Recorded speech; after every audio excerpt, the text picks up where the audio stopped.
독일이 발칵 뒤집혔습니다. EU 27개국 긴급회의가 소집됐습니다. 33년 경력의 독일 최고위 관료가 서울을 다녀온 뒤 200페이지짜리 긴급 보고서를 제출했기 때문입니다. 보고서 제목은 단 두 단어, 코리아 쇼크. 하루면 충분하다며 코웃음 쳤던 그가 2주 동안 서울에서 빠져나오지 못했습니다. 그리고 돌아와 한마디, 우리는 20세기에 살고 있었습니다.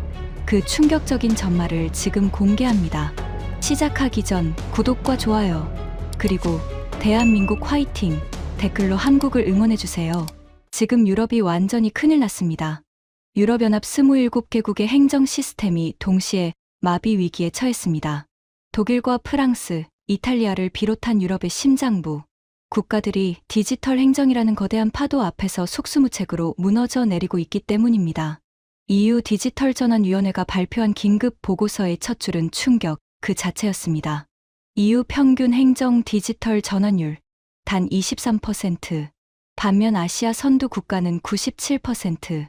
경로한 EU 집행위원장이 브뤼셀 본부 긴급 회의에서 탁자를 내리치며 소리쳤습니다. 21세기에 팩스로 서류를 보내는 정부가 어떻게 시민들에게 미래를 약속할 수 있단 말입니까? 하지만 돌아온 대답은 더욱 처참했습니다. 위원장님, 독일 연방관공서의 팩스 사용률이 68%입니다. 유럽 행정의 자존심이라는 독일마저 20세기의 늪에서 허우적거리고 있었던 것입니다. 바로 그 회의장 한가운데 저는 앉아 있었습니다. 제 이름은 마르틴 베버입니다. 올해로 61살이 된 저는 33년 동안 독일 연방내무부에서 공직 생활을 해왔습니다. 디지털 인프라 및 도시개발 국장을 끝으로 지난해 명예퇴직했고, 현재는 EU 디지털 전환 자문위원으로 활동하고 있죠. 프로이센 관료주의 200년의 전통을 자랑하는 독일 행정 시스템. 저는 그 시스템의 한복판에서 평생을 보낸 사나이였습니다. 그날 브뤼셀 EU 본부 회의실은 숨이 막힐 정도로 무거운 공기에 짓눌려 있었습니다. 오크나무 원형 테이블 주위로 27개국 대표들의 얼굴에는 하나같이 패배감이 짙게 드리워져 있었죠. 벽면의 초대형 스크린에는 각국의 디지털 행정 성적표가 붉은색과 초록색으로 나뉘어 표시되어 있었습니다. 초록색으로 빛나는 나라는 손에 꼽을 정도였고, 유럽의 주요 국가들은 하나같이 진한 붉은색으로 물들어 있었습니다. EU 집행위원장인 한스 뮬러가 안경을 벗어 테이블에 내려놓으며 입을 열었습니다. 여러분, 현실을 직시합시다. 독일 시민이 주소 변경 하나 하려면 시청에 직접 가서 번호표를 뽑고 평균 2시간을 기다려야 합니다. 서류를 수기로 작성한 뒤에도 최종 처리까지 6주가 걸립니다. 프랑스는 건축 허가 하나에 9개월이 소요되고, 이탈리아 남부는 출생신고 서류가 우편으로 오고, 가다 분실되는 일이 연간 3만 건에 달합니다.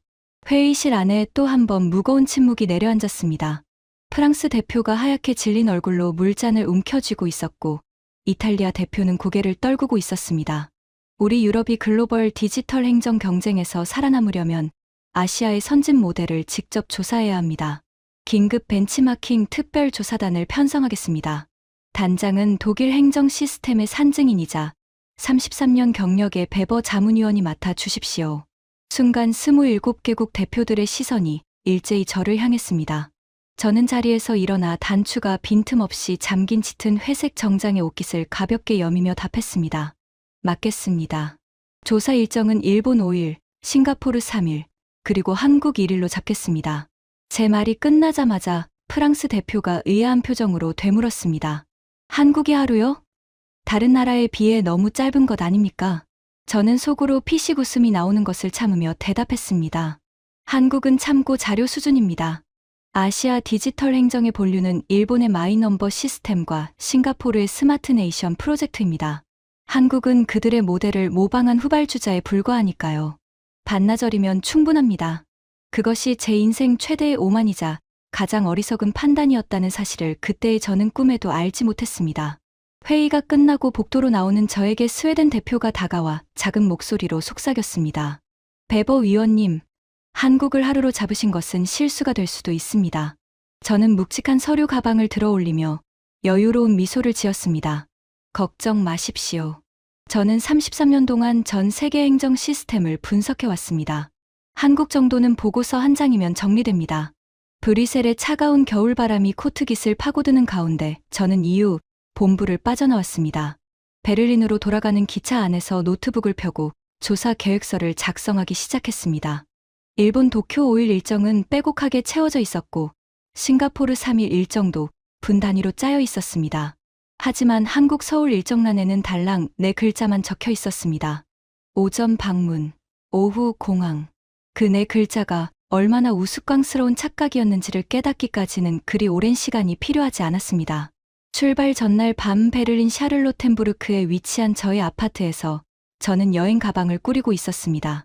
서재 벽면에는 33년 공직 생활의 흔적이 빼곡히 걸려 있었습니다.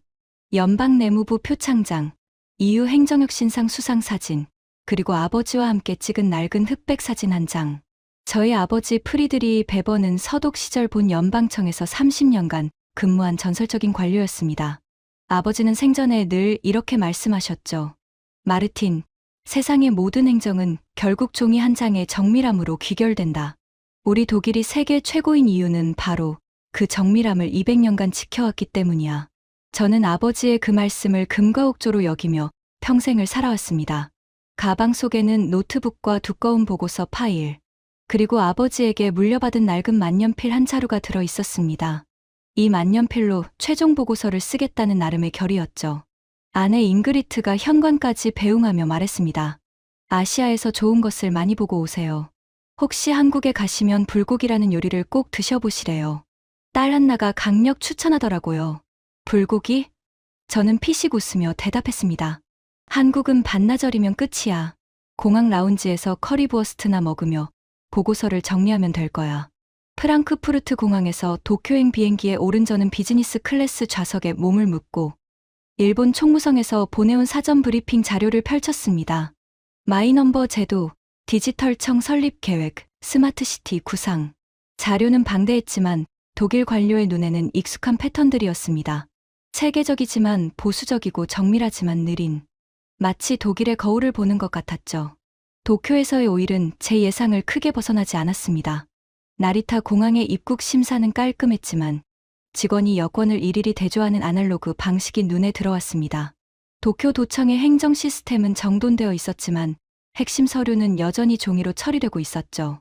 도쿄의 지하철은 놀라울 정도로 정확했지만 역사 내부의 안내 시스템은 복잡하기 그지없었습니다. 저는 수첩에 이렇게 적었습니다. 일본, 독일의 아시아판. 정밀하지만 디지털 전환에서는 우리와 비슷한 수준으로 고전 중. 마지막 날 도쿄 총무성에서 만난 디지털 행정 담당 심의관 사토 겐지와의 대화는 인상적이었습니다. 저는 자신 있게 물었죠. 사토 심의관, 아시아에서 디지털 행정의 최선진국은 역시 일본이라고 봐야 하지 않겠습니까? 순간 사토 심의관의 표정이 미묘하게 변했습니다. 그는 찻잔을 내려놓고 잠시 침묵하더니 조심스럽게 입을 열었습니다. 베버 국장님, 솔직히 말씀드리겠습니다. 디지털 행정에 관해서만큼은 저희 일본도 한국 앞에서 고개를 숙일 수밖에 없습니다. 그들의 시스템은 저희가 10년 안에 따라잡을 수 있을지조차 확신할 수 없는 수준입니다. 저는 속으로 코웃음을 쳤습니다. 일본 특유의 겸양이겠거니 하고 대수롭지 않게 넘겼죠. 하지만 사토 심의관이 마지막으로 덧붙인 한마디가 이상하게 머릿속에서 떠나지 않았습니다. 한국에 가시면 첫 1시간 안에 아시게 될 겁니다. 우리가 왜 겸손해질 수밖에 없었는지를요. 그의 목소리에는 농담기가 전혀 없었습니다. 싱가포르에서의 3일은 조금 더 인상적이었습니다. 창의 공항의 세련됨, 정부 서비스 포털 싱패스의 편리함, 스마트 네이션 프로젝트의 체계성. 저는 수첩에 높은 점수를 매겼습니다. 하지만 동시에 합리화도 잊지 않았죠. 인구 600만의 작은 도시국가이니까 이 정도는 가능한 거야. 5천만 인구의 대형 국가에서는 불가능한 규모의 경제가 작동하고 있을 뿐이야. 싱가포르를 떠나는 날 스마트 네이션 프로젝트 총괄 디렉터 리 웨이민과 마지막 악수를 나눴습니다. 저는 사교적인 미소를 지으며 물었습니다. 리 디렉터, 싱가포르의 스마트 네이션이 아시아 디지털 행정의 정점이라고 보셔도 될까요? 리 디렉터는 짧게 웃으며 고개를 저었습니다. 아닙니다. 베버 위원님. 저희도 한국을 벤치마킹하고 있습니다. 솔직히 말씀드리면 한국의 전자정부 시스템은 저희가 참고서로 삼고 있는 교본 그 자체입니다. 인구 규모를 감안하면 그들이 이룩한 것은 기적이라는 말로도 부족합니다. 또 한국이었습니다. 일본에서도 싱가포르에서도 똑같은 이름이 나왔습니다. 하지만 저는 여전히 반신반의했습니다. 창의 공항 라운지에서 서울행 비행기를 기다리며 저는 노트북을 펴고 이미 90% 완성된 보고서의 마지막 장을 열었습니다. 한국 서울이라는 제목 아래에는 여전히 몇 줄의 빈칸만이 남아 있었습니다. 내일 오전에 몇 군데 둘러보고 오후 비행기로 프랑크푸르트에 돌아가면 끝이야. 저는 노트북을 닫고 눈을 감았습니다. 하지만 그 빈칸이 200페이지짜리 긴급 특별 보고서로 변하게 될 것이라는 사실을 그때의 저는 전혀 예상하지 못했습니다. 서울행 비행기가 인천 상공에 진입했을 때 창밖으로 보이는 풍경에 저는 무심코 고개를 기울였습니다. 끝없이 펼쳐진 서해 바다 위로 거대한 인공섬이 나타났고 그 위에 마치 우주 기지처럼 거대한 건축물이 불빛을 내뿜고 있었습니다. 야간이었음에도 공항 전체가 살아 숨쉬는 생명체처럼 환하게 빛나고 있었죠. 착륙 후 탑승교를 걸어 나오는 순간 제 코끝을 스친 것은 놀랍도록 상쾌한 공기였습니다. 프랑크푸르트 공항의 눅눅하고 탁한 냄새, 창의 공항의 인위적인 방향제 냄새와도 전혀 달랐습니다. 마치 고급 호텔 로비에 들어선 것처럼 쾌적하고 자연스러운 온도와 습도가 피부를 감싸 안았습니다. 가장 먼저 저를 압도한 것은 공간의 규모였습니다. 천장이 보이지 않을 정도로 높이 솟아 있었고 그 사이로 따뜻한 간접 조명과 자연광을 모사한 특수 조명이 완벽하게 어우러져 쏟아지고 있었습니다. 바닥은 한 점의 얼룩도 없이 광택이 나고 있었고 수백 미터에 달하는 통로 어디에서도 쓰레기 하나 발견할 수 없었습니다. 저는 입국 심사장으로 향하며 프랑크푸르트 공항에서의 일상을 떠올렸습니다. 비행기에서 내려 입국 심사대에 도착하기까지 좁은 통로를 15분간 걷고 줄을 서서 최소 45분을 기다린 뒤 심사관의 까다로운 질문에 답해야 하는 그 지루하고 피곤한 의식 말입니다. 나리타 공항에서도 30분은 좋게 걸렸고 창의 공항에서도 15분 정도는 소요되었습니다. 그런데 인천공항의 입국심사장에 도착한 저는 눈앞의 광경을 이해하는데 몇 초가 걸렸습니다. 기다란 줄이 없었습니다. 자동 출입 국심사대가 수십 대 나란히 줄지어 서 있었고 여행객들이 물 흐르듯 빨려 들어가고 있었습니다. 안내 직원이 완벽한 독일어로 저에게 말을 걸었습니다. 독일에서 오셨군요. 이쪽 자동심사대를 이용하시면 됩니다. 여권을 올려놓고 카메라를 바라봐 주세요. 저는 반신반의하며 여권을 스캐너 위에 올렸습니다. 정면의 카메라가 제 얼굴을 인식했습니다. 찰칵, 짧은 전자음과 함께 유리문이 스르륵 열렸습니다. 저는 멍하니 서서 이미 열려있는 게이트를 바라보았습니다. 끝난 겁니까? 제가 어리둥절한 표정으로 되묻자 안내 직원이 밝은 미소와 함께 대답했습니다. 네, 입국 수속이 완료되었습니다. 한국에 오신 것을 환영합니다. 저는 무의식적으로 손목시계를 내려다보았습니다. 심사대 앞에 선 순간부터 게이트를 통과하기까지 걸린 시간, 정확히 8초였습니다. 8초. 프랑크푸르트에서 45분이 걸리던 그 과정이 단 8초 만에 끝나버린 것입니다. 순간 등줄기를 타고 이상한 전율이 흘렀습니다. 이것은 단순히 기계가 빠르다는 차원의 문제가 아니었습니다. 여권 스캔, 안면 인식, 지문 대조, 범죄 이력 조회, 비자 상태 확인. 이 모든 것이 8초 안에 동시에 처리되었다는 뜻이었으니까요. 수화물 수취장으로 내려가는 에스컬레이터 위에서 저는 다시 한번 놀라움을 감추지 못했습니다. 거대한 전광판에는 제가 탑승한 항공편의 수화물이 현재 어느 구간을 통과하고 있으며 몇 초 뒤에 벨트 위에 나타날지가 실시간 그래픽으로 표시되고 있었습니다. 프랑크푸르트에서는 수화물 벨트 앞에서 30분을 기다리다가 짐이 분실된 적도 있었는데 이곳에서는 짐이 도착하기 전에 이미 정확한 시간을 알 수 있었습니다. 벨트가 돌아가기 시작하자 캐리어들이 일정한 간격으로 질서 정연하게 쏟아져 나왔습니다. 짐이 거칠게 던져져 가방이 찌그러지거나 바퀴가 부서지는 프랑크푸르트의 악몽과는 차원이 달랐습니다. 제 캐리어를 집어들었을 때 표면에는 스크래치 하나 없었습니다. 공항철도를 타기 위해 지하로 이동하는 길. 바닥에 그려진 색깔별 유도선이 마치 친절한 길잡이처럼 저를 안내했습니다. 다국어 스마트 디스플레이들은 독일어까지 지원하고 있었고 제가 무엇을 해야 할지 고민하기도 전에 이미 다음 동선을 화면에 띄워주고 있었습니다. 프랑크푸르트 공항에서는 환승 게이트를 찾지 못해 20분간 헤맨 적이 한두 번이 아니었는데 이곳에서는 길을 잃을 방법 자체가 존재하지 않았습니다. 공항에서 서울 도심으로 향하는 AREX 직통열차에 올라타는 순간 저는 또 한 번 숨을 들이켰습니다. 좌석에 앉자 넓고 쾌적한 공간이 지친 몸을 감싸 안았습니다. 열차가 출발하자 거의 소음 없이 시속 150km까지 가속했습니다. 유리잔 위에 물이 미동조차 하지 않았습니다. 독일의 도이체반 IC 열차가 진동과 소음으로 악명 높은 것과는 비교 자체가 불가능했죠. 창밖으로 스쳐가는 풍경에 저는 넋을 잃었습니다. 바다를 메워 만든 거대한 신도시가 초고층 빌딩 숲과 함께 우뚝 솟아 있었고 그 사이를 거미줄처럼 연결하는 도로 위로 자동차들이 끊임없이 흐르고 있었습니다. 모든 것이 거대하고 깨끗하며 소름 끼치도록 효율적으로 돌아가고 있었습니다. 하지만 저는 애써 평정심을 유지하려 했습니다. 공항 하나 잘 만든 것으로 국가 시스템 전체를 판단할 수는 없어. 쇼윈도에 불과할 수도 있잖아. 실제 행정 현장에 들어가 보면 분명히 빈틈이 보일 거야. 저는 가방에서 노트북을 꺼내 보고서 파일을 열었습니다. 한국 서울이라는 제목 아래 빈칸에 첫 번째 메모를 적었습니다. 인천공항. 입국심사 8초. 수화물 추적 실시간 시스템. 공항철도 진동 제로. 인상적이지만 이것만으로는 판단 불가. 실제 행정 현장 확인 필요. 저는 노트북을 닫으며 중얼거렸습니다. 공항은 인정하지. 하지만 그게 전부일 거야. 진짜 행정 시스템은 다를 거야. 오전 중으로 몇 군데 둘러보고 오후 비행기로 돌아가면 된다.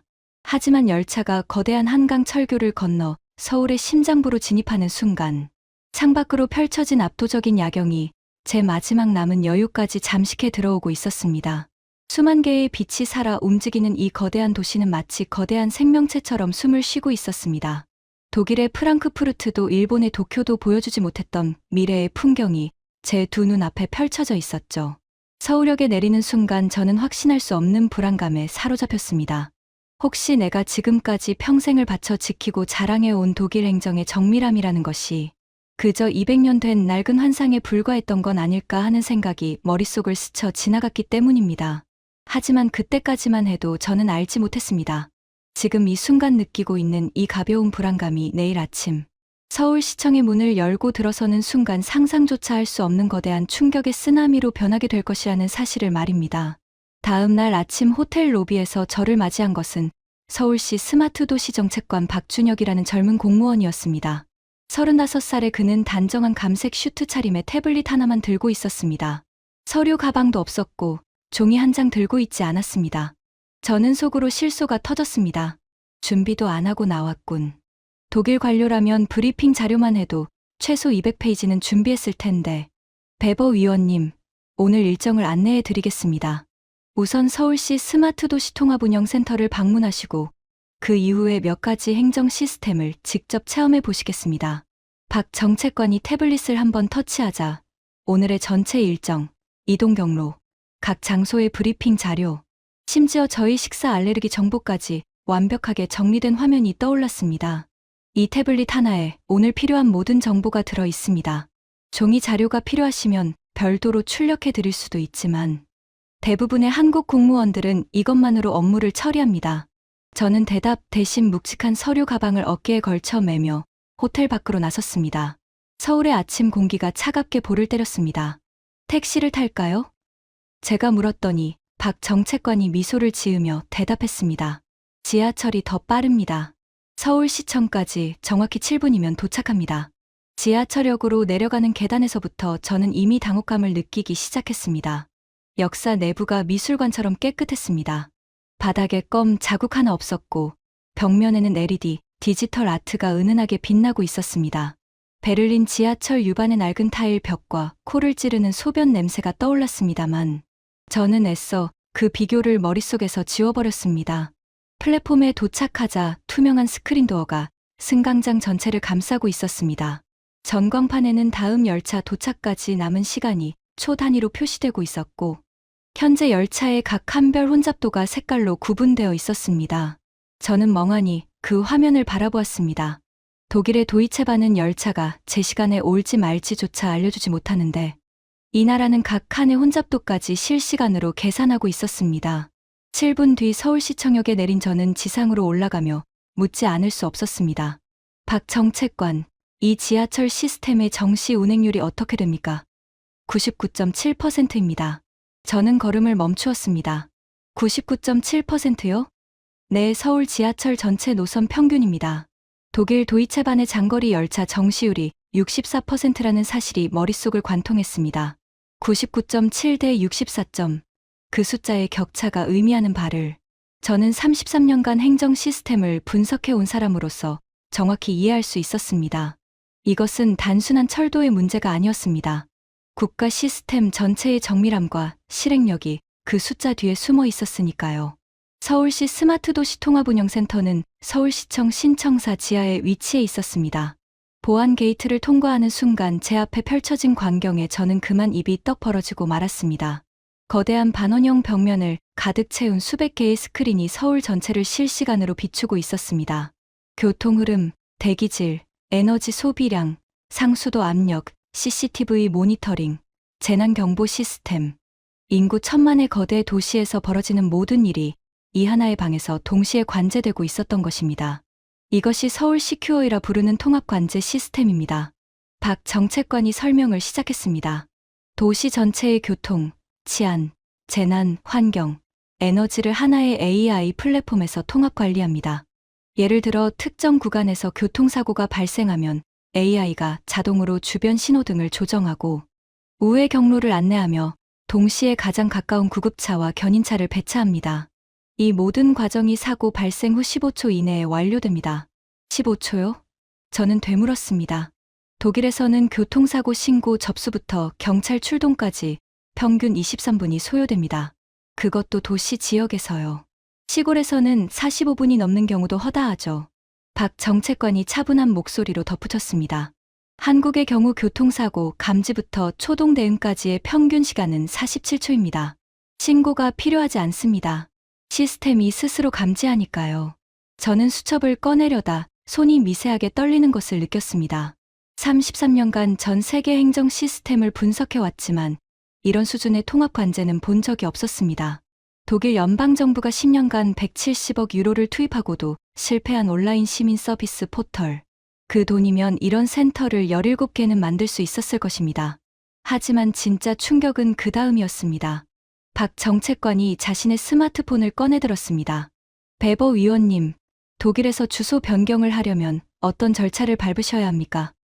저는 쓴웃음을 지으며 대답했습니다. 시청에 직접 가서 번호표를 뽑고 평균 2시간을 기다립니다. 창구에서 신분증을 제시하고 서류를 수기로 작성한 뒤 직원이 수동으로 시스템에 입력합니다. 최종 처리까지 통상 6주가 소요되죠. 박 정책관이 고개를 끄덕이며 스마트폰 화면을 저에게 보여주었습니다. 한국에서는 이렇게 합니다. 그의 손가락이 화면 위에서 3번 움직였습니다. 정부24 앱 실행, 주소 변경 메뉴 선택, 새 주소 입력 후 확인. 스마트폰 화면에 처리 완료라는 문구가 떠올랐습니다. 박 정책관이 시계를 가리키며 말했습니다. 3초입니다. 이 3초 안에 행정안전부 데이터베이스, 건강보험공단, 국민연금관리공단, 국세청, 선거관리위원회까지 동시에 연동됩니다. 시민이 할 일은 손가락 3번 터치뿐입니다. 3초. 독일에서 6주가 걸리는 일이 3초 만에 끝났습니다. 저는 잠시 아무 말도 할 수 없었습니다. 머릿속에서 숫자들이 충돌하고 있었습니다. 6주는 약 360만 초입니다. 그것이 3초로 압축된 것입니다. 120만 배의 효율 차이. 이것은 개선의 영역이 아니라 완전히 다른 차원의 문명이었습니다. 저는 수첩에 큼지막하게 적었습니다. 서울, 6주 대 3초, 120만 배. 그리고 그 밑에 물음표 하나를 덧붙였습니다. 우리는 지금까지 대체 무엇을 하고 있었던 것인가? 서울시청 방문을 마치고 다음 목적지로 이동하기 위해 다시 지하철에 올라탔을 때는 출퇴근 시간의 한복판이었습니다. 서울 지하철 2호선. 세계에서 가장 혼잡하다는 이 노선에 러시아워에 탑승하는 것이 무모하다는 생각이 들었지만 박 정책관은 미소를 잃지 않았습니다. 러시아워를 직접 체험하시는 게 가장 정확한 평가가 될 겁니다. 열차가 들어오자 스크린 도어가 정확히 열차 문 위치에 맞춰 스르륵 열렸습니다. 밀리미터 단위의 정밀함이었습니다. 차량 안은 예상대로 사람들로 가득 차 있었지만 놀라운 것은 그 속에서도 질서가 유지되고 있다는 점이었습니다. 승객들은 하나같이 스마트폰을 들여다보고 있었고 누구도 크게 떠들거나 밀치지 않았습니다. 하지만 저를 진정으로 경악하게 만든 것은 따로 있었습니다. 이 지하 깊은 곳에서도 초고속 와이파이가 완벽하게 작동하고 있었던 것입니다. 박 정책관이 말했습니다. 서울 지하철 전 구간에서 무료 와이파이를 제공합니다. 속도는 평균 200메가에서 최대 1기가까지 나옵니다. 저는 즉시 스마트폰을 꺼내 와이파이에 접속했습니다. 속도 측정 앱을 돌리자 하행 473메가, 상행 312메가. 베를린의 제 사무실 유선 인터넷보다 빨랐습니다. 지하 터널에서 말입니다. 순간 저는 무슨 생각이 들었는지 독일 연방교통부 디지털 인프라과의 동료 클라우스에게 영상통화를 걸어보았습니다. 신호음이 울리고 클라우스의 얼굴이 화면에 떠올랐습니다. 마르틴, 지금 어디야? 지하철 아니야, 클라우스. 서울 지하철. 지금 지하 터널을 달리고 있어. 클라우스의 눈이 휘둥그레졌습니다. 지하철에서 영상통화가 된다고? 끊김 하나 없이 저는 스마트폰을 들어 창밖의 터널 벽을 비춰주었습니다. 검은 터널 벽이 빠른 속도로 스쳐 지나가고 있었죠. 이것 봐, 완전히 지하야. 그런데 화면이 보이지? 클라우스의 목소리가 한 톤 낮아졌습니다. 마르틴, 우리 독일은 IC 열차 안에서 이메일 하나 보내려면 3번은 접속이 끊기잖아. 지상에서 말이야. 그런데 한국은 지하에서 영상통화를 해. 전화를 끊은 뒤 저는 한동안 창밖을 바라보았습니다. 열차가 역에 정차할 때마다 스크린도어가 열리고 닫히는 그 정밀한 동작. 역마다 설치된 실시간 열차 위치 추적 디스플레이. 장애인을 위한 점자 블록과 음성 안내 시스템. 이 모든 것이 하나의 유기체처럼 완벽하게 맞물려 돌아가고 있었습니다. 독일의 유반은 어떠했습니까? 베를린 유반의 에스컬레이터 고장률은 40%에 달합니다. 역사 내부의 안전 스크린도어는 단 한 곳도 설치되어 있지 않습니다. 쥐가 선로 위를 뛰어다니고 노숙자가 벤치에 누워있으며 야간에는 소매치기의 위험 때문에 여성 승객들이 혼자 탑승하기를 꺼립니다. 그것이 GDP 세계 3위 국가의 수도 대중교통 현실이었습니다. 저는 수첩을 꺼내 적었습니다. 서울 지하철은 교통수단이 아니다. 도시 운영 체제 그 자체다. 독일이 가장 자랑하는 공학과 정밀함. 그것이 바로 이곳 서울의 지하에서 완벽한 형태로 구현되어 있다. 우리가 200년간 추구해 온 정밀함을 한국은 디지털로 완성했다. 박 정책관이 조심스럽게 물었습니다. 다음 일정으로 이동할까요? 저는 고개를 끄덕이며 시계를 보았습니다. 원래대로라면 지금쯤 인천공항으로 돌아가 오후 비행기를 타야 했습니다. 하지만 저는 무의식 중에 이미 돌아가는 비행기를 포기하고 있었습니다. 다음은 어디입니까? 세종시 정부청사입니다. 한국전자정부의 핵심 시스템을 직접 체험해 보실 수 있습니다. 좋습니다. 가시죠. 그때까지만 해도 저는 이미 충분히 놀랐다고 생각했습니다. 하지만 이 나라가 저에게 보여줄 것은 아직 절반도 시작되지 않았다는 사실을 곧 알게 될 것이었습니다. 세종시로 향하기 전 잠시 강남역 인근에서 점심을 먹기로 했습니다. 박 정책관이 추천한 작은 한식당에서 된장찌개와 불고기 정식을 주문했죠. 아내 잉그리트가 말했던 불고기가 바로 이것이었구나. 고기를 한 점 입에 넣는 순간 달콤하면서도 짭짤한 양념이 혀를 감싸 안았고 저는 잠시 동안 행정 시스템 따위는 잊어버린 채 음식에 빠져들었습니다. 식당을 나와 강남대로를 걷고 있을 때였습니다. 횡단보도 앞에서 신호를 기다리고 있던 그 순간 약 20m 전방에서 한 중년 남성이 갑자기 가슴을 움켜쥐더니 그대로 보도 위에 쓰러졌습니다. 주변의 행인들이 화들짝 놀라 뒤로 물러났습니다. 저도 반사적으로 몸이 경직되었습니다. 심장 발작이야. 누군가가 소리쳤습니다. 그런데 그 다음에 벌어진 일은 제가 지금까지 살아오면서 단 한 번도 본 적이 없는 광경이었습니다. 쓰러진 남성 옆을 지나가던 한 젊은 여성이 즉시 무릎을 꿇고 남성의 의식을 확인했습니다. 동시에 그녀의 손목에 있던 스마트워치가 비정상적인 심박수를 감지한 것인지 119 긴급 신고가 자동으로 접수되었습니다. 여성은 능숙한 솜씨로 심폐소생술을 시작했고 또 다른 행인이 근처 건물벽에 설치된 자동심장 충격기 AED를 뛰어가 가져왔습니다. 전원을 켜자 기계가 한국어로 차분하게 지시를 내리기 시작했습니다. 패드를 환자의 가슴에 부착하세요. 분석 중입니다. 물러나세요. 충격을 가합니다. 저는 넋이 나간 채 그 장면을 지켜보고 있었습니다. 이 모든 과정이 남성이 쓰러진 지 채 2분이 지나기도 전에 벌어진 일이었습니다. 일반 시민이 응급처치를 수행하고 공공장소에 비치된 AED를 사용하는 이 일련의 과정이 마치 사전에 훈련이라도 받은 것처럼 자연스러웠습니다. 그리고 정확히 3분 47초 뒤 저는 귀를 의심했습니다. 사이렌 소리가 들렸습니다.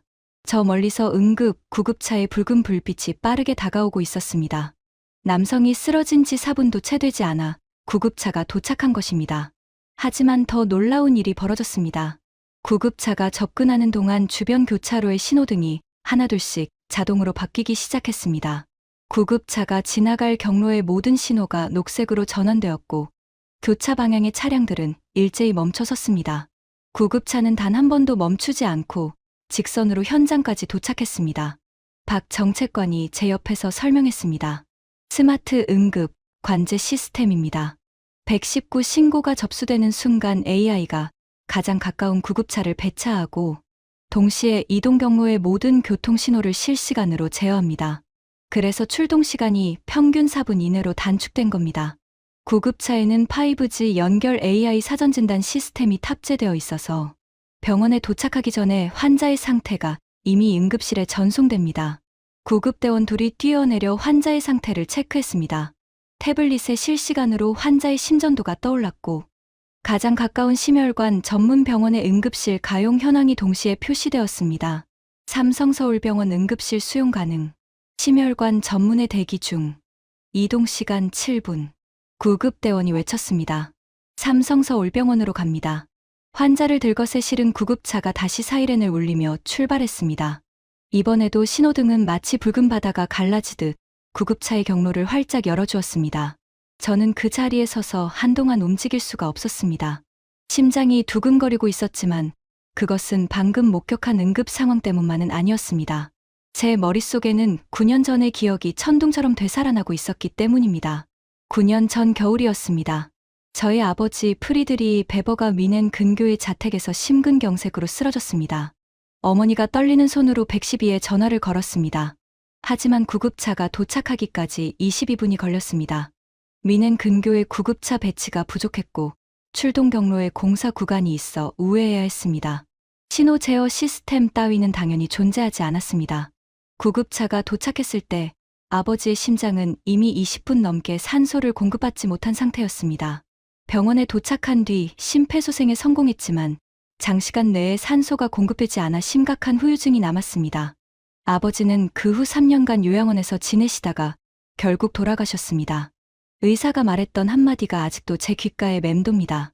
10분만 빨랐으면 후유증 없이 완치될 수 있었습니다. 골든타임을 놓쳤습니다. 10분. 딱 10분이었습니다. 22분 걸린 독일의 구급차가 12분 만에, 아니 한국처럼 4분 만에 도착했더라면 아버지는 후유증 없이 건강하게 회복하셨을 것입니다. 손주들과 산책을 하고 저와 맥주를 마시며 행정의 미래를 논했을 것입니다. 하지만 독일의 시스템은 아버지에게 그 10분을 허락하지 않았습니다. 눈앞이 뿌옇게 흐려졌습니다. 저는 선글라스를 꺼냈으며 얼굴을 돌렸습니다. 박 정책관이 괜찮으십니까? 하고 물었지만 저는 고개만 끄덕일 뿐 아무 대답도 할 수 없었습니다. 방금 이 한국의 거리에서 쓰러진 저 남성은 4분 만에 구급차가 도착하고 7분 만에 최적의 병원으로 이송될 것입니다. 총 11분. 반면 저희 아버지는 22분을 기다려야 했고 병원까지 37분이 걸렸습니다. 59분.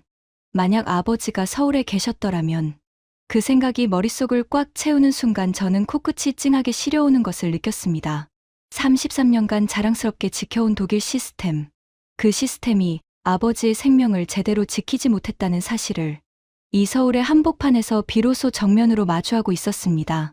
박 정책관에게 물었습니다. 한국의 심정지 환자 골든타임 준수율이 어떻게 됩니까? 그는 잠시 태블릿을 확인한 뒤 대답했습니다. 서울 기준으로 92%입니다. 전국 평균은 87%이고요. 독일의 전국 평균은 61%였습니다. 시골 지역은 40%대로 떨어지죠. 저는 수첩에 적었습니다. 이것은 행정의 문제가 아니다. 생명의 문제다. 그리고 한국은 그 답을 이미 완성했다. KTX를 타고 세종시로 향하는 동안 저는 거의 말이 없었습니다. 박 정책관도 제 상태를 눈치챘는지 조용히 태블릿만 들여다보고 있었죠. 열차 창밖으로 한국의 시골 풍경이 펼쳐졌습니다. 울창한 산림 사이로 마을들이 옹기종기 모여 있었고 논과 밭이 겨울 햇살을 받아 반짝이고 있었습니다. 평화로운 풍경이었지만 제 마음속은 폭풍이 몰아치고 있었습니다. 세종시에 도착하자 대한민국 정부 세종청사의 위용이 눈에 들어왔습니다. 현대적인 유리 건물들이 녹지와 어우러져 하나의 도시를 형성하고 있었습니다. 행정안전부 전자정부국 김수진 과장이 저를 맞이했습니다. 40 초반의 그녀는 활기차면서도 전문가다운 분위기를 풍기고 있었습니다. 배버 위원님, 정부 수문의 시스템을 직접 체험해 보시겠습니까? 김 과장이 체험 부스로 안내했습니다. 대형 디스플레이 앞에 앉자 화면에 정부 수문의 시스템의 전체 구조가 펼쳐졌습니다. 저는 수첩과 펜을 꺼내 들고 분석관의 자세로 자리 잡았습니다. 정부24는 대한민국 국민의 전 생애를 디지털로 연결하는 통합 행정 플랫폼입니다. 출생신고, 주민등록, 학적관리, 병역, 취업, 결혼, 출산, 건강보험, 연금, 납세, 부동산 거래, 그리고 사망신고까지 국민이 태어나서 생을 마감할 때까지 필요한 모든 행정 절차가 이 하나의 시스템 위에서 돌아갑니다. 김 과장이 화면을 가리키며 설명했습니다. 저는 손을 들어 질문했습니다. 잠깐만요. 지금 국민의 전생애라고 하셨습니까? 모든 행정 서비스가 하나로 연결되어 있다는 뜻입니까? 네, 정확합니다. 어떤 기관에서 발생한 데이터든 국민의 동의하에 다른 기관과 실시간으로 공유됩니다. 예를 들어 아이가 태어나면 출생신고와 동시에 건강보험 등록, 양육수당 신청, 어린이집 대기 등록까지 원클릭으로 처리됩니다. 저는 뒤로 몸을 기울이며 잠시 생각에 잠겼습니다. 독일에서 아이가 태어나면 어떻게 됩니까? 부모가 직접 시청에 가서 출생신고를 합니다. 그 다음 건강보험사에 전화해서 아이를 등록합니다. 아동수당을 받으려면 가족수당청에 별도 서류를 우편으로 보내야 합니다. 어린이집은 또 다른 기관에 신청해야 하고요. 각 기관마다 별도의 서류가 필요하며 처리 기간은 각각 4주에서 12주까지 소요됩니다. 하나의 생명이 탄생하는 축복의 순간에 부모가 해야 할 일은 최소 5군데의 관공서와 씨름하는 것이죠. 김 과장이 시연을 이어갔습니다. 이번에는 좀 더 복잡한 케이스를 보여드리겠습니다. 부동산 매매와 관련된 행정 절차입니다. 독일에서 부동산을 매매하려면 어떤 절차를 밟으셔야 합니까? 저는 한숨을 쉬며 손가락을 꼽기 시작했습니다. 우선 공증인 사무실에서 계약서를 공증해야 합니다. 이것만 예약 잡는데 2주입니다. 공증이 끝나면 등기소에 가서 소유권 이전을 신청합니다. 처리 기간 8주에서 12주. 그 사이에 취득세를 별도로 계산해서 세무서에 납부해야 합니다. 은행 대출이 있으면 은행과 등기소 사이의 서류 왕래에 추가로 4주. 전체 과정이 끝나기까지 최소 4개월에서 6개월이 소요됩니다. 김 과장이 고개를 끄덕이며 화면 위에서 손가락을 움직였습니다. 한국에서는 부동산 매매 계약부터 소유권 이전 등기, 취득세 납부, 대출 연계까지 전 과정이 정부24와 연동된 디지털 시스템에서 처리됩니다. 공인중개사가 전자계약서를 작성하면 실시간으로 등기소, 국세청, 은행에 동시 전송됩니다. 전체 소요시간은 법적 숙려 기간을 제외하면 48시간 이내입니다. 6개월 대 48시간. 저는 더 이상 숫자를 적을 기운도 남아있지 않았습니다. 펜을 내려놓고 의자 등받이에 몸을 기대었습니다. 33년간 행정을 분석해왔지만 이렇게 완벽하게 통합된 디지털 행정 시스템은 상상조차 해본 적이 없었습니다. 그때 김 과장이 순수한 눈빛으로 물었습니다. 그 질문은 아무런 악의도 없는 것이었지만 저에게는 비수처럼 꽂혔습니다. 배버 위원님, 한 가지 여쭤봐도 될까요? 독일에서는 아직 팩스를 사용한다고 들었는데 그게 사실입니까? 저는 창밖으로 시선을 돌렸습니다. 겨울 햇살이 세종시의 유리 건물에 반사되어 눈이 부셨습니다. 네, 사실입니다. 독일 연방 관공서의 팩스 사용률은 68%입니다. 시민이 관공서에 서류를 제출하는 가장 일반적인 방법은 팩스 또는 우편입니다. 전자서명 시스템은 도입이 추진되고 있지만 현재 실제 사용률은 7%에 불과합니다. 저는 그 말을 하면서 얼굴이 뜨거워지는 것을 느꼈습니다. GDP 세계 3위의 국가, 유럽 최대 경제대국, 프로이센 200년 행정 전통의 수호자, 그 나라의 정부가 아직 팩스로 서류를 주고받고 있다는 사실을 한국의 젊은 공무원 앞에서 인정해야 하는 이 순간이 33년 공직 생활 중 가장 수치스러운 순간이었습니다. 김 과장은 그런 제 표정을 읽었는지 화제를 돌리며 다음 시연으로 넘어갔지만 저는 이미 마음속에서 거대한 무언가가 무너져 내리는 소리를 듣고 있었습니다. 200년간 쌓아올린 프로이센 행정의 자존심이라는 거대한 성벽이 이 한국의 작은 도시에서 산산이 부서지고 있었습니다. 세종시에서 서울로 돌아오는 KTX 안에서 저는 결심했습니다. 오후 비행기는 이미 놓쳤지만 그것은 아무런 문제가 되지 않았습니다. 아니, 사실은 오후 비행기 따위는 아침부터 이미 포기했던 것인지도 모릅니다. 호텔에 도착한 저는 곧장 EU 디지털전환위원회 비서실에 전화를 걸었습니다. 저는 마르틴 베버입니다. 한국 조사 일정을 연장해야 합니다. 전화기 너머로 비서의 놀란 목소리가 들렸습니다. 연장이요? 본래 일정은 하루 아니었습니까? 네, 하루였습니다. 하지만 그것은 완전히 잘못된 판단이었습니다. 최소 2주가 필요합니다. 2주요? 비서가 확인하듯 되물었습니다. 잠시 침묵이 흐른 뒤 비서가 조심스럽게 말했습니다. 위원장님께 직접 말씀하시는 게 좋겠습니다. 연결해 드리겠습니다.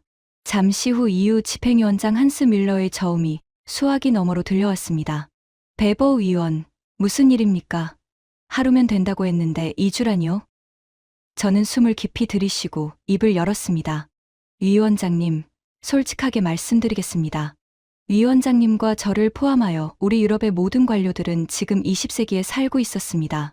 한국은 이미 22세기를 완성했습니다. 전화기 너머에서 짧은 침묵이 흘렀습니다. 밀러 위원장이 낮은 목소리로 물었습니다. 그 정도입니까? 위원장님, 독일 시민이 주소 하나 바꾸는데 6주가 걸립니다. 한국은 3초입니다. 독일에서 심장이 멈추면 구급차가 오기까지 22분을 기다려야 합니다. 한국은 4분입니다. 독일에서 부동산을 사려면 6개월간 서류와 씨름해야 합니다. 한국은 48시간이면 끝납니다. 그리고 이 모든 것이 스마트폰 하나로 이루어집니다. 위원장님, 이것은 디지털 전환의 수준 차이가 아닙니다. 문명의 세대 차이입니다. 밀러 위원장의 목소리가 한 톤 더 낮아졌습니다. 베버 위원, 당신이 그런 말을 하다니. 33년간 독일 행정을 지켜온 당신이 그래서 2주가 필요하다는 겁니까? 2주 안에 한국의 시스템을 완전히 분석하고 EU에 적용할 수 있는 로드맵을 만들겠습니다. 지금까지의 일정에서 조사한 일본과 싱가포르 보고서는 참고자료로 격하하겠습니다. 한국을 중심으로 보고서를 전면 제작성해야 합니다. 밀러 위원장이 잠시 생각에 잠기더니 입을 열었습니다. 좋습니다. 2주를 드리겠습니다. 하지만 그 대신 돌아오면 EU 전체 위원회 특별 세션에서 직접 보고하십시오. 27개국 대표가 전원 참석할 겁니다. 알겠습니다. 위원장님. 전화를 끊은 뒤 저는 호텔 창가에 서서 서울의 밤을 내려다보았습니다. 남산타워의 불빛이 검은 하늘에 붉게 빛나고 있었고 한강을 따라 끝없이 이어진 도시의 불빛이 마치 은하수처럼 유려한 곡선을 그리고 있었습니다. 저 아래 거리에서는 밤 10시가 넘었는데도 사람들이 분주하게 오가고 있었습니다. 편의점 불빛이 환하게 빛나고 배달 오토바이가 쌩쌩 지나갔습니다. 잠들지 않는 도시. 아니, 잠들 필요가 없는 도시였습니다. 이 도시의 모든 시스템은 24시간 깨어 있었으니까요. 도쿄에서 만났던 사토 심의관의 말이 떠올랐습니다. 한국에 가시면 첫 1시간 안에 아시게 될 겁니다. 그 말이 맞았습니다. 아니, 1시간도 필요 없었습니다. 인천공항 입국심사대 앞에 선 그 8초 만에 이미 모든 것이 시작되었습니다. 싱가포르의 리 디렉터도 말했죠. 한국의 전자정부 시스템은 저희가 교본으로 삼고 있는 그 자체입니다. 일본도 싱가포르도 한국을 올려다보고 있었습니다. 제가 하루면 충분하다며 코웃음을 쳤던 바로 그 나라를 말입니다. 저는 가방에서 아버지의 낡은 만년필을 꺼냈습니다. 뚜껑을 열자 특유의 잉크 냄새가 코끝을 자극했습니다. 아버지가 평생 품고 다니셨던 이 만년필. 아버지의 철학이 깃든 이 도구로 저는 수첩의 3페이지를 펴고 천천히 써내려갔습니다. 아버지께서 말씀하셨죠. 세상의 모든 행정은 종이 한 장의 정밀함으로 귀결된다고. 하지만 아버지, 이 나라는 종이를 넘어섰습니다. 빛의 속도로 움직이는 디지털 정밀함을 완성했습니다. 그리고 아버지, 오늘 이 서울의 거리에서 한 남자가 쓰러졌을 때 4분 만에 구급차가 왔습니다. 4분이요. 아버지에게 그 4분이 주어졌더라면. 저는 만년필을 내려놓았습니다. 잉크가 마지막 글자 끝에서 작은 방울을 만들며 번져나갔습니다. 밤이 깊어가고 있었습니다. 하지만 제 앞에는 아직 세종시 정부청사 재방문, 판교 테크노밸리 시찰, 서울 스마트 치안 시스템 체험, 한국 디지털 헬스케어 시스템 분석 등 수많은 일정이 남아 있었습니다. 하루로 끝내려던 한국 조사가 이미 2주로 늘어났지만 그것마저도 부족할 수 있다는 예감이 들었습니다. 이 나라가 보여줄 것은 아직 끝나지 않았으니까요.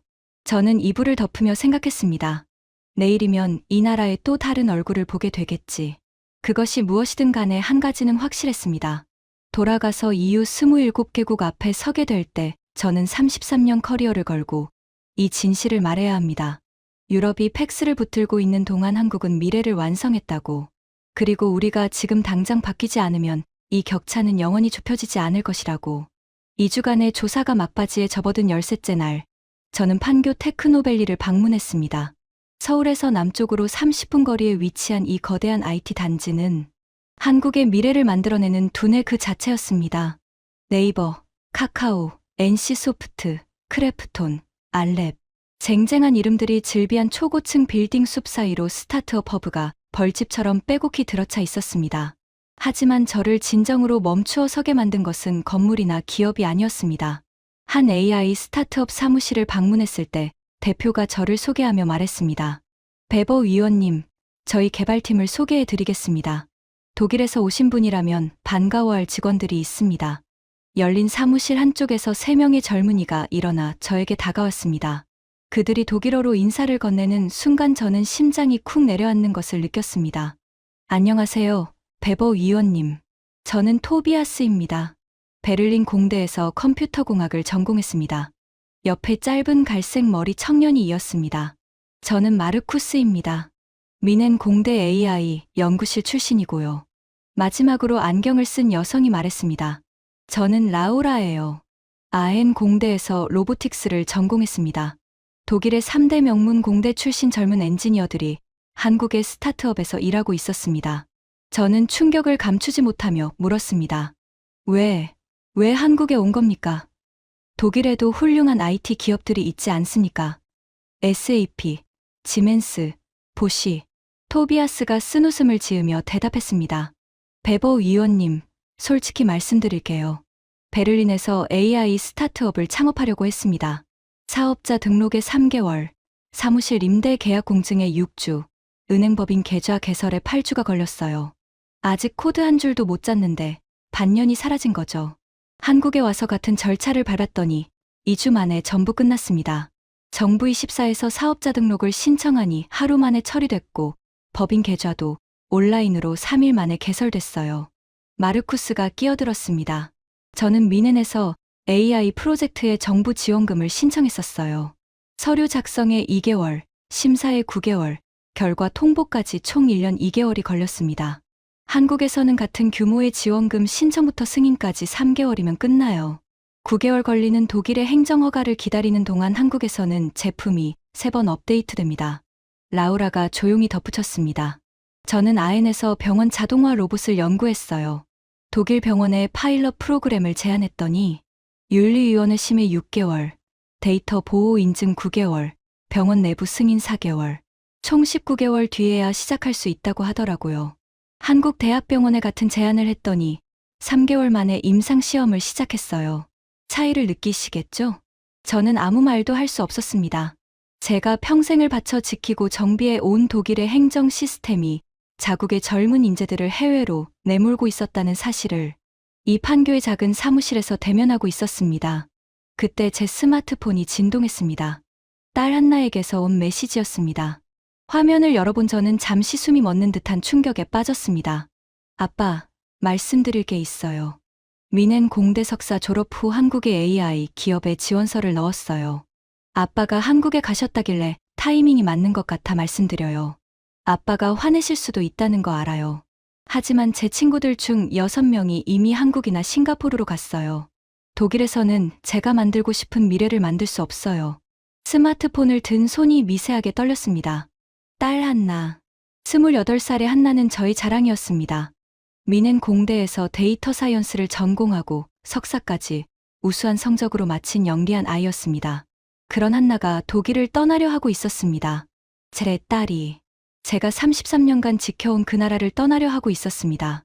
지금 제 눈앞에 서 있는 토비아스, 마르쿠스, 라우라, 그리고 곧 이 대열에 합류할 수도 있는 저희 딸 한나.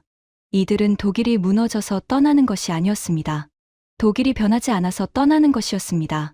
독일이 200년간 쌓아올린 프로이센의 정밀함을 종이 위에 가두어 놓는 동안 한국은 그 정밀함을 빛의 속도로 디지털화했고, 그 차이가 결국 자국의 인재들을 빼앗기는 결과로 이어지고 있었습니다. 토비아스가 마지막으로 한마디를 덧붙였습니다. 베버 위원님, 저희는 독일을 사랑합니다. 다만 독일이 저희를 사랑해 주지 않았을 뿐이에요. 9개월 걸리는 허가서 대신 3개월 만에 제품을 출시할 수 있는 이곳에서 저희는 비로소 꿈을 실현하고 있어요. 독일이 바뀌면 돌아가고 싶어요. 진심으로요. 저는 고개를 끄덕이며 그 사무실을 나왔습니다. 판교의 차가운 겨울바람이 눈가를 스쳤습니다. 프랑크푸르트 공항에 도착하는 순간 저는 모든 것이 달라 보였습니다. 입국 심사대 앞에는 긴 줄이 구불구불 이어져 있었고, 심사관이 여권을 하나하나 손으로 넘기며 대조하고 있었습니다. 대기 시간 40분. 수화물 벨트에서는 가방이 한참을 돌아도 제 캐리어가 나오지 않았습니다. 벨트 하나가 고장이었습니다. 23분을 더 기다린 끝에야 찌그러진 캐리어를 찾을 수 있었습니다. 바퀴 하나가 부서져 있었죠. 인천공항에서의 8초, 스크래치 하나 없던 캐리어, 초 단위로 표시되던 수화물 추적 시스템이 떠올랐습니다. 저는 부서진 바퀴를 끌며 공항을 빠져나왔습니다. 이것이 유럽 최대 경제대국의 관문이었습니다. 3일 뒤 브뤼셀 EU 본부. 27개국 대표가 전원 착석한 대회의실에서 저는 200페이지짜리 보고서를 들고 연단에 섰습니다. 보고서 표지에는 제가 직접 제목을 적었습니다. 코리아 쇼크. 부제는 유럽이 모르는 22세기 국가였습니다. 회의실은 고요했습니다. 27개국 대표들의 시선이 저에게 집중되어 있었습니다. 저는 숨을 깊이 들이쉬고 입을 열었습니다. 여러분, 3주 전 이 자리에서 저는 말했습니다. 한국은 하루면 충분하다고. 그것은 제 인생 최대의 오만이었습니다. 저는 오늘 33년간의 공직 커리어를 걸고 한 가지 진실을 말씀드리러 왔습니다. 대형 스크린에 첫 번째 슬라이드가 떠올랐습니다. 독일 주소 변경 6주. 한국 3초. 회의실의 술렁임이 일었습니다. 다음 슬라이드. 독일 구급차 출동 22분. 한국 4분. 프랑스 대표의 눈이 커졌습니다. 독일 건축허가 9개월. 한국 48시간. 이탈리아 대표가 옆 사람에게 속삭였습니다. 독일 팩스 사용률 68%. 한국 정보24 이용률 92%. 회의실의 공기가 급격히 무거워졌습니다. 저는 스크린을 끄고 대표들의 눈을 하나하나 바라보며 말했습니다. 우리는 프로이센의 정밀함을 자랑합니다. 하지만 그것은 종이 위의 정밀함이었습니다. 한국은 빛의 속도로 움직이는 디지털 정밀함을 완성했습니다. 우리가 팩스를 보내고 서류를 우편으로 붙이며 시청 앞에 줄을 서는 동안 한국의 시민들은 스마트폰 터치 3번으로 모든 행정을 해결합니다. 출생부터 사망까지 국민의 전생애가 디지털로 연결된 나라. 심장이 멈추면 4분 만에 구급차가 도착하고 AI가 최적의 병원을 자동으로 찾아주는 나라. 그것이 대한민국입니다. 스웨덴 대표가 천천히 고개를 끄덕였습니다. 3주 전에 제가 경고했죠. 한국을 하루로 잡으면 안 된다고. 프랑스 대표가 물었습니다. 우리가 지금 시작하면 한국을 따라잡을 수 있겠습니까? 저는 솔직하게 대답했습니다. 지금 시작해도 최소 10년은 걸릴 것입니다. 하지만 시작하지 않으면 영원히 좁혀지지 않습니다. 그리고 저는 마지막 슬라이드를 띄웠습니다. 화면에는 판교의 그 작은 사무실에서 웃고 있는 토비아스, 마르쿠스, 라우라의 사진이 떠올랐습니다. 물론 사전에 동의를 받았습니다. 2세 젊은이는 독일의 최고 명문 공대 출신입니다. 베를린 공대, 미넨 공대, 아행 공대. 이들은 지금 독일이 아닌 한국의 판교에서 일하고 있습니다. 왜 떠났냐고 물었더니 이렇게 대답했습니다. 독일에서 9개월 걸리는 일이 한국에서는 3개월이면 끝나기 때문이라고. 회의실이 완전한 침묵에 빠졌습니다. 저는 마지막으로 말했습니다. 여러분, 우리의 인재들이 떠나고 있습니다. 우리의 아들과 딸들이 유럽을 등지고 있습니다. 그들은 유럽이 무너져서 떠나는 것이 아닙니다. 유럽이 변하지 않아서 떠나는 것입니다. 대한민국이 보여준 것은 단순한 기술의 차이가 아닙니다. 정부가 시민을 위해 존재한다는 것의 의미를 완성한 나라입니다. 시민이 정부에 맞추는 것이 아니라 정부가 시민에게 맞추는 나라. 그것이 한국이 이룩한 진짜 혁명입니다. 저는 보고서를 테이블 위에 내려놓았습니다. 이 보고서에 EU 디지털 행정 전면 개혁 로드맵이 담겨 있습니다. 한국 모델을 기반으로 한 5개년 전환 계획입니다. 여러분의 결단을 요청합니다. 잠시 정적이 흐른 뒤 밀러 위원장이 자리에서 천천히 일어났습니다. 베버 위원이 33년 커리어를 걸고 말한 것입니다.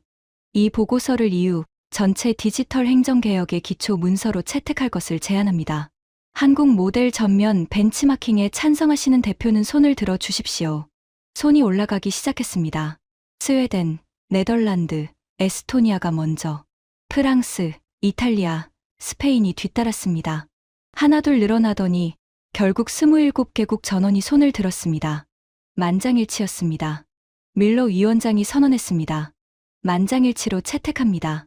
코리아 쇼크 보고서를 기반으로 EU 디지털 행정 전면 개혁을 즉시 추진합니다. 회의가 끝난 뒤 복도에서 저는 창밖을 바라보았습니다. 브뤼셀의 회색빛 하늘 아래로 겨울비가 조용히 내리고 있었습니다. 주머니에서 스마트폰을 꺼내 딸 한나에게 메시지를 보냈습니다. 한나, 한국에 가거라. 그곳에서 내 꿈을 펼쳐라. 그리고 그곳에서 배운 모든 것을 언젠가 독일에 돌려다오. 아빠가 미처 바꾸지 못한 것들을 내가 바꿔줄 수 있기를. 너를 자랑스럽게 생각한다. 전송 버튼을 누르는 순간 가슴 한쪽이 뜨겁게 달아올랐습니다. 딸을 보내는 아버지의 마음과 자국의 시스템을 인정해야 하는 관료의 자존심 사이에서 저는 눈시울이 뜨거워지는 것을 참을 수 없었습니다. 하지만 동시에 마음 한편에는 이상하게도 희망이 싹트고 있었습니다. 한국이 보여준 것은 절망이 아니었습니다. 가능성이었습니다. 한 나라가 의지만 있다면 얼마나 빠르게, 얼마나 완벽하게 변할 수 있는지를 대한민국은 온몸으로 증명해 보였습니다. 한국이 할 수 있었다면 우리도 할 수 있습니다. 다만 우리에게 필요한 것은 기술이 아니라 바뀌겠다는 용기입니다. 호텔로 돌아가는 택시 안에서 저는 아버지의 만년필을 꺼내 수첩의 마지막 페이지에 적었습니다. 아버지.